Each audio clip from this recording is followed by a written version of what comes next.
دوستوں یہاں سے 3500 سال پہلے کی بات ہے جب فرعون مصر نے موسیٰ علیہ السلام اور ان کی قوم کا پیچھا کیا کہ انہیں ختم کر دے، اور اچانک ایسا مقام آیا کہ آگے صرف سمندر تھا اور پیچھے فرعون کا لشکر، بھاگنے کا کوئی راستہ نہ تھا۔ تب اللہ تعالیٰ نے حضرت موسیٰ علیہ السلام کو حکم دیا کہ اپنا عصا مبارک سمندر میں مارو۔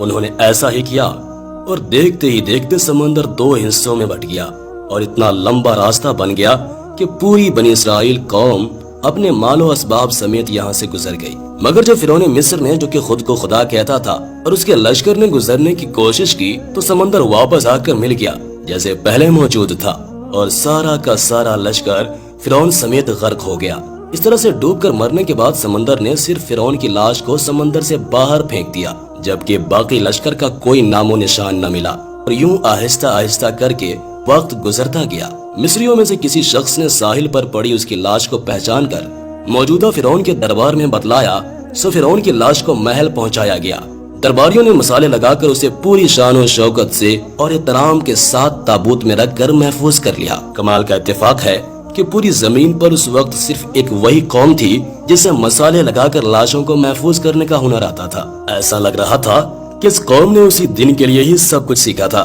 فرعون مصر کی لاش کو مسالہ لگا کر محفوظ کرنے کے عمل کے دوران ان سے ایک غلطی ہو گئی، اور وہ غلطی یہ تھی کہ فرعون کیونکہ سمندر میں ڈوب کر مرا تھا اور مرنے کے بعد کچھ عرصہ تک پانی میں رہنے کی وجہ سے اس کے جسم پر سمندری نمکیات کی ایک تہ جم گئی تھی، سو مصریوں نے اس کی لاش پر نمکیات کی وہ تہ اسی طرح سے رہنے دی اور اسے ایسے ہی مسالہ لگا دیا۔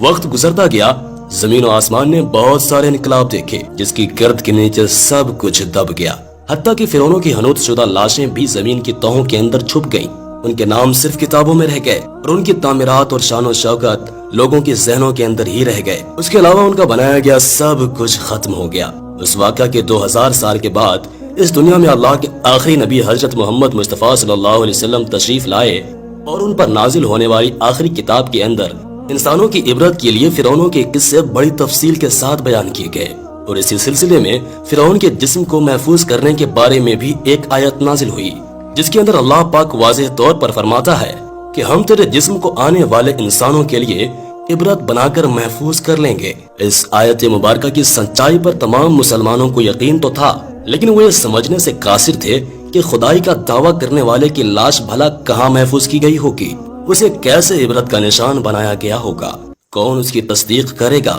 یہ اتنا نازک معاملہ تھا کہ ذرا آپ خود سوچ کر دیکھیے کہ قرآن پاک کے اندر بیان کیے گئے اللہ کے تمام الفاظ میں سے اگر صرف ایک آیت مبارکہ بھی غلط ثابت ہو جاتی تو غیر مسلم کفار کے سامنے مسلمان کس منہ سے باقی قرآنی آیات کا دفاع کرتے، مگر یہ اللہ کا کلام ہے جس کے اندر شک کی کوئی گنجائش نہیں، اس لیے ہر دور کے اندر اس نے اپنے آپ کو اور اپنے ایک ایک لفظ کو منوایا ہے۔ 1871 عیسوی میں مصر کے ایک شہر الغورنیا سے تعلق رکھنے والے غریب اور معمولی چور احمد عبد الرسول کو فرعونوں کی حنوط شدہ لاشوں کی طرف جانے کا خفیہ ترین راستہ مل گیا۔ یہ بس اتنا چاہتے تھے کہ فرعونوں کی لاشوں کے ساتھ موجودہ قیمتی نوادرات یعنی سونا، چاندی، ہیرے، موتی وغیرہ کو چرا سکیں۔ یہ دریائے نیل کے کنارے تبیسا کے مقام پر بیٹھا منصوبہ بنا رہا تھا کہ جب اسے خفیہ راستہ کا پتہ چلا اور اس نے یہ جگہ کھودنی شروع کر دی، اسی دوران اسے مشکوک سمجھ کر کچھ لوگوں نے پکڑ لیا اور پولیس کے حوالے کر دیا۔ بعد میں وہ جس جگہ کو کھود رہا تھا وہاں سے ملنے والے راستے کی کھدائی کی گئی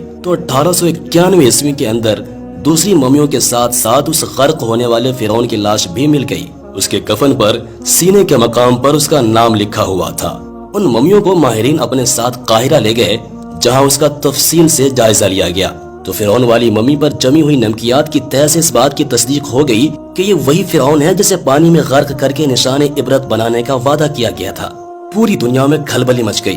اس کی تصدیق کے لیے پوری دنیا کے آثار قدیمہ کے ماہر اور سائنسدان مصر کی طرف چل پڑے۔ الگ الگ سائنسی ٹیسٹ کرنے کے بعد دنیا بھر کے سائنسدانوں نے تصدیق کر دی کہ دوسری سب لاشوں کی نسبت صرف اس ایک فرعون کی لاش پر ہی سمندری نمکیات کی تہ جمی ہوئی تھی جس نے اسے محفوظ رکھا اور گلنے سڑنے سے بچا رکھا۔ اس تصدیق کے بعد اسے فائنلی فرعون کی لاش قرار دے کر میوزیم کے اندر محفوظ کر دیا گیا۔ 1982 عیسوی میں یہ ممی خراب ہونے لگی تو اس وقت کی مصری حکومت نے فرانس کے کمک کو درخواست کی کہ اسے خراب ہونے سے بچایا جائے اور جدید سائنسی انسٹرومنٹس کی وجہ سے اس کی موت کی وجہ کو بھی معلوم کیا جائے۔ چنانچہ مصری اور فرانسیسی حکومت نے مل کر اس ممی کو فرانس لے جانے کا انتظام کیا۔ جب فرعون کی لاش کو فرانس پہنچایا گیا تو ایئرپورٹ پر اس دور کے فرانسیسی صدر بذات خود حکومت کے تمام اعلیٰ عہدیداروں، تمام وزراء اور فوج کے افسران کے ساتھ اس کے استقبال کے لیے موجود تھے۔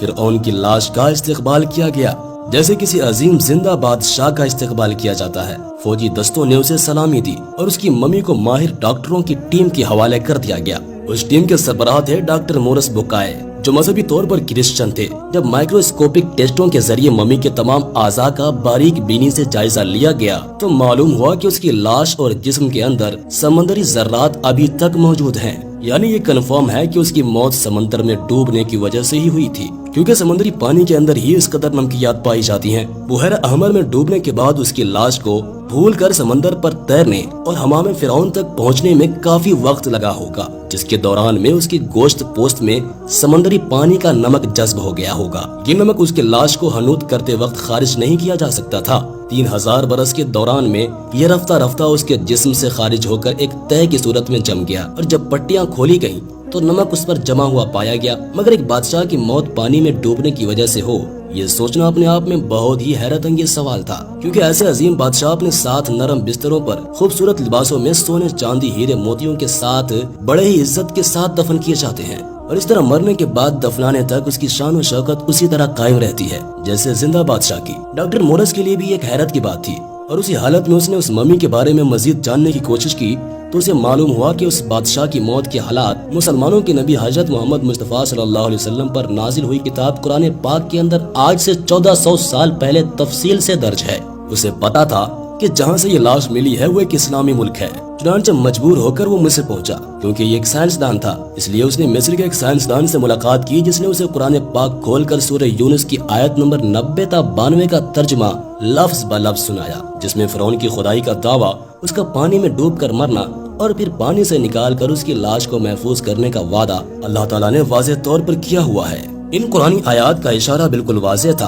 اور صرف ایک جانب تھا کہ تجھے میں مرنے کے بعد آنے والوں کے لیے محفوظ کر کے عبرت کا نشان بنا دوں گا۔ سو ڈاکٹر مورس نے جب اس قرآنی آیات کا ترجمہ پڑھا تو بے اختیار چلا اٹھا کہ بالکل قرآن سچی کتاب ہے، اس کا ایک ایک لفظ اور اللہ کے پیغمبر حضرت محمد مصطفیٰ صلی اللہ علیہ وسلم سچے ہیں۔ اسی وقت کلمہ پڑھا اور مسلمان ہو گیا۔ قدیم مصر کے اس فرعون کو عام طور پر ایک تلسماتی بادشاہ کے روپ میں پیش کیا جاتا ہے جو بڑے روب و جلال والا اور مضبوط جسم کا مالک تھا، لیکن ایک طویل سائنسی تحقیق کے بعد اب اس کی اصلیت دنیا کے سامنے آ گئی ہے، کیونکہ ماہرین آثار قدیمہ، تاریخ دانوں، سائنس دانوں اور میڈیکل سائنس کے ماہرین نے مل کر مصری شہر کے اندر فرعون کے مقبروں کے شہر میں موجود ڈھانچے پر جدید ٹیکنالوجی سے ریسرچ کی اور سپر کمپیوٹر کی مدد سے 2000 جسمانی نقوش کے ذریعے سے اس کے جسم کے خد و خال کی تصویر کو تیار کیا تو معلوم ہوا کہ یہ فرعون قدر نازک جسم کا مالک تھا۔ اس کا بایاں پاؤں ٹیڑھا تھا اور بیماری اور کمزوری کی وجہ سے وہ چڑی کے سہارے چلتا تھا۔ اس کی ماں اور اس کے باپ کے ڈی این اے کے نمونوں سے یہ بھی ثابت ہوا ہے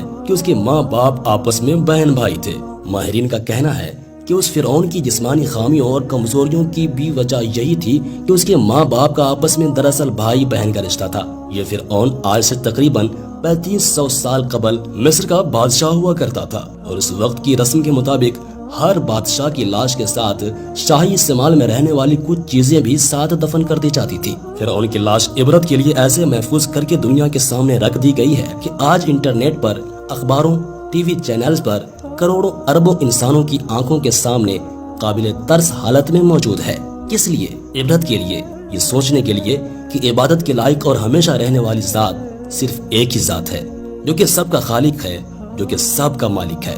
سب کا رازق بھی ہے۔ اور اگر دنیا کے انسانوں میں واقعی کوئی خدا موجود ہے تو اپنی قوم کو تباہ ہونے سے پہلے خود کو ہی اللہ کے عذاب سے بچا کر دکھا دے۔ اللہ سے دعا ہے کہ وہ ہمیں ہر قسم کے فتنہ سے محفوظ کر کے نبی آخر الزمان صلی اللہ تعالی علیہ وسلم اور اہل بیت کا سچا پکا عاشق بنائے۔ ویڈیو کو لائک کرنے کے ساتھ ساتھ دوستوں کے ساتھ شیئر کرنا